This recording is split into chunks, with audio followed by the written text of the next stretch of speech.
দাজ্জাল দুনিয়াতে 40 দিন থাকবে।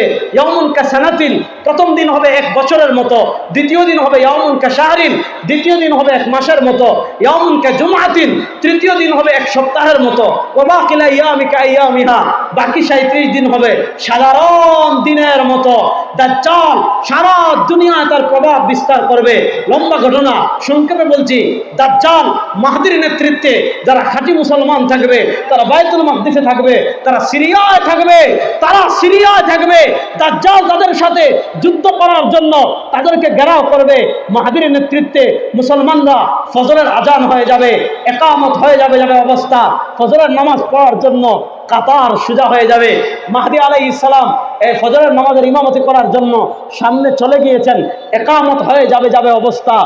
ওই যে খ্রিস্টানরা যখন, মনোযোগ, ওই যে খ্রিস্টানরা যখন ঈসা আলাইহিস সালামের ঘর ঘেরাও করেছিল, আল্লাহ তখন তাকে জীবিত অবস্থায় আসমানে তুলে নিয়েছিলেন মাহদীর নেতৃত্বে দাজ্জালের সাথে যুদ্ধ করার জন্য। ফজরের সময় আল্লাহ আবার ঈসাকে আসমান থেকে সিরিয়ায় পাঠাবে। বুঝছেন? এবার গোলাম আহমদ কাদিয়ানী কি বলছে জানেন? ওই যে কিয়ামতের আগে আসমান থেকে ঈসা নামবেন, ওইটা হইলাম আমি। কথা বলছেন নি? এত লম্বা আমি ঈসা আলাইহিস সালামের ঘটনা কেন বললাম? সে বলছে ওই যে কিয়ামতের আগে ঈসা আসবেন, তোমরা যে ঈসার অপেক্ষা করতেছো, ওই ঈসা কেউ না, ওই ঈসা হইলাম আমি। এজন্য তারা নাম লেখে মাসিহে মাউউদ, মানে প্রতিশ্রুত ঈসা, মানে কিয়ামতের আগে যে ঈসা আসবে, গোলাম আহমদ কাদিয়ানী বলছে ওই ঈসা হইলাম আমি। আচ্ছা, এবার আপনারা বলি, ঈসা আলাইহিস সালামের বাপের নাম কি? বাপ আছেননি? বলে না, ঈসা আলাইহিস সালামের বাপ আছেননি? গোলাম আহমদ কাদিয়ানীর বাপ আছে না নাই? তার বাপের নাম মির্জা বশির। তার বাপের নাম কি? ঈসা আলাইহিস সালামের মার নাম মারিয়াম। বলেন না, বলেন না, ঈসা আলাইহিস সালামের মার নাম কোরআনে সূরাত মারিয়াম আসেনি? ঈসা আলাইহিস সালামের মায়ের নাম আর গোলাম আহমদ কাদিয়ানীর মার নাম চেরাগ বিবি। একজনের মায়ের নাম মারিয়াম, আরেকজনের মায়ের নাম চেরাগ বিবি। একজনের বাপ নাই, আর একজনের বাপ আছে, দুইজন এক। ঈসা আলাইহিস সালাম নামবেন কোথা থেকে? পার্থক্যগুলো বুঝেন। ঈসা আলাইহিস সালাম নামবেন কোথা থেকে? জোরে বলেন। ঈসা আলাইহিস সালাম নামবেন কোথা থেকে? বলেন না, ঈসা আলাইহিস সালাম নামবেন কোথা থেকে? কাদিয়ানী আসমান থেকে নামছে না তার মার পেট থেকে বেরিয়েছে? রাস্তে বলেন। হাদিসে আসছে ঈসা আলাইহিস সালাম দুজন ফেরেশতার কাঁধে হাত দিয়ে নামবেন, তার শরীর থেকে পানি ঝরঝর করে পড়তে থাকবে, তার গায়ে সাদা পোশাক থাকবে। হাদিসে আসছে ঈসা আলাইহিস সালাম দুজন ফেরেশতার কাঁধে ভর দিয়ে নামবেন, তার গা থেকে মনে হবে তিনি মাত্র গোসল করে আসতেছেন, পানি ঝরবে, পানিগুলো এত সুন্দর লাগবে মনে হবে মণিমুক্তা চরঝর করে পড়তেছে। ঈসা আলাইহিস সালাম দুনিয়াতে আসার পর খেলা হবে। বলেন না, ঈসা আলাইহিস সালাম দুনিয়াতে আসার পর খেলা, এই খেলার জন্য ইহুদিদের সাথে চূড়ান্ত খেলার জন্য প্রস্তুত আছো না নাই? আমরা হুরমতে আকসা কনফারেন্স করেছিলাম ঢাকায়। সেদিন বলেছিলাম ইহুদিরা ফিলিস্তিনে যত ফোঁটা রক্ত ঝরিয়েছে, যদি প্রত্যেক ফোঁটা রক্তের বদলা আমরা নিতে না পারি, আমাদের বাচ্চারা যখন বড় হবে ইহুদিদের কলিজায় পাড়া দিয়ে ফিলিস্তিনের প্রত্যেক ফোঁটা রক্তের বদলা নেওয়া হবে ইনশাআল্লাহ। যদি তারা না পারে, তাদের পরবর্তী প্রজন্ম যখন আসবে, ইহুদিদের বুকে পাড়া দিয়ে প্রত্যেক একজন মুসলমানের রক্তের বদলা নেওয়া হবে ইনশাআল্লাহ। যদি তারাও না পারে, কিয়ামতের আগে যখন ঈসা দুনিয়াতে আসবেন, ইহুদিদের কলিজা বিদীর্ণ করে প্রত্যেক ফোঁটা রক্তের বদলা নেওয়া হবে ইনশাআল্লাহ। আমাদের এক ফোঁটা রক্ত বৃথা যাবে। ঈসা যখন আজকে ইসরায়েল এত শক্তিশালী কেন হচ্ছে? কারণ খেলা সামনে। বলেন না, খেলা সামনে। এটা আর্জেন্টিনা ব্রাজিলের খেলা না, এটা খেলা হবে মুসলমান আর ইহুদির খেলা। সেই যুদ্ধে মুসলমানরা এমন পিটনা দিবে কোথায় জানেন? জায়গার নাম বাবে লুদ। বলেন জায়গার নাম। আপনি বাবে লুদ লিখে গুগলে সার্চ দেন, দেখবেন ইসরায়েলে পড়ছে। বাবে লুদ দখল করেছে কারা? ইসরায়েলরা। দেখবেন বাবে লুদ, এটা একটা শহর আছে। আপনি বাবুল লুদ যদি গুগলে সার্চ দেন, আপনি যদি মানচিত্রে খুঁজেন যে বাবে লুদ কোথায়, দেখবেন বাবে লুদ ইসরায়েলে। সেই বাবে লুদে যুদ্ধ হবে ইনশাআল্লাহ। বলেন না ইনশাআল্লাহ। দেখেন একদিকে থাকবেন ঈসা, একদিকে থাকবেন ঈসা আলাইহিস সালাম, তার নেতৃত্বে মুসলমান, আর একদিকে থাকবে আল মাসীহুদ দাজ্জাল, কানা দাজ্জাল। নবী করিম সাল্লাল্লাহু আলাইহি ওয়াসাল্লাম বলেন, ইন্নাহু আওয়ার, আমার উম্মত শোনো, ইন্নাহু আওয়ার, দাজ্জালের এক চোখ হবে কানা, ওয়া ইন্না রাব্বাকুম লাইসা বিআওয়ার, আমাদের আল্লাহ কানা। বড় আস্তে বললেন, ইন্নাহু আওয়ার, দাজ্জালের এক চোখ হবে কানা, ওয়া ইন্না রাব্বাকুম লাইসা বিআওয়ার, আমাদের আল্লাহ কানা। তবে দাজ্জাল আমাদের খোদা হতে পারে। ঈসা আলাইহিস সালাতু ওয়াস সালাম নামবেন, দাজ্জাল যখন দেখবে ঈসা আলাইহিস সালাম চলে আসছেন, মোম যেমন আগুন লাগলে গলে, দেখছেন নি? জীবনে দেখেন নাই? মোমে যেমন আগুন লাগলে গলে, দাজ্জাল এইভাবে আস্তে আস্তে আস্তে আস্তে আস্তে আস্তে আস্তে আস্তে পিছনে থাকবে। সেদিন চূড়ান্ত খেলা হবে ইনশাআল্লাহ। বলেন, সেদিন চূড়ান্ত খেলা হবে ইনশাআল্লাহ। সেদিন মুসলমানরা ইহুদিদেরকে এমন মাইর দিবে, মাইর কারে কয়, ইহুদিরা শেষে মাইর খাইতে খাইতে খাইতে খাইতে খাইতে খাইতে যান বাঁচানোর জন্য মোটা গাছ দেখবে, গাছের পিছনে আড়াল হয়ে যাবে জঙ্গলের ভিতরে। আল্লাহ গাছের জবান খুলে দিবেন, গাছ বলবে, ইয়া মুসলিম, ও মুসলমান সৈন্য, ওরা ইহুদি, এই অভিশপ্ত পৃথিবীর সবচেয়ে নিকৃষ্ট ইহুদি, মানবতার শত্রু, সভ্যতার শত্রু, পৃথিবীর শান্তি, ন্যায়, ইনসাফ সবকিছুর শত্রু হলো ইহুদিরা। এই ইহুদিদেরকে আমরা মাইর দেওয়া শুরু করেছি মদিনা থেকে। আমরা কিন্তু 1400 বছর থেকে এদেরকে মারতেছি। এখন তারা কিছুদিন আমাদেরকে মারছে, এখন আমরা আবার মাইর দেওয়া শুরু করেছি। দেখেন, আজকে আপনারা একটা কথা বলে যাই, ইসরায়েলের পণ্য যেমন বয়কট করতেছেন, ইসরায়েলের পণ্য বয়কট অব্যাহত আছে তো ইনশাআল্লাহ? ইসরায়েলের পণ্য বয়কট অব্যাহত আছে তো ইনশাআল্লাহ? পেপসি খাবো না, আতুরা বলেন পেপসি খাবো, আতুরা বলেন পেপসি খাবো, ফ্রি দিলেও খাবো। পেপসিতে আমরা পেশাব করি।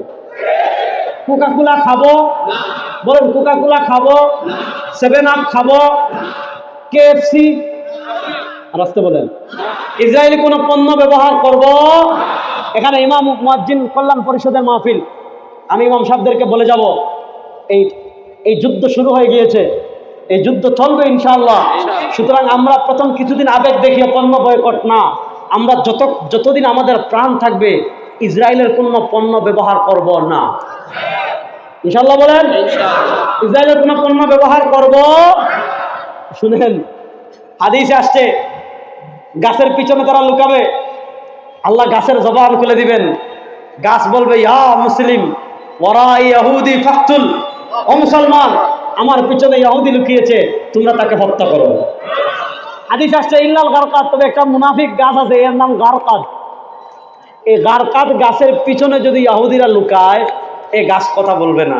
আপনি দেখবেন পৃথিবীতে সবচেয়ে বেশি গারকাদ গাছ চাষ করে ইহুদিরা।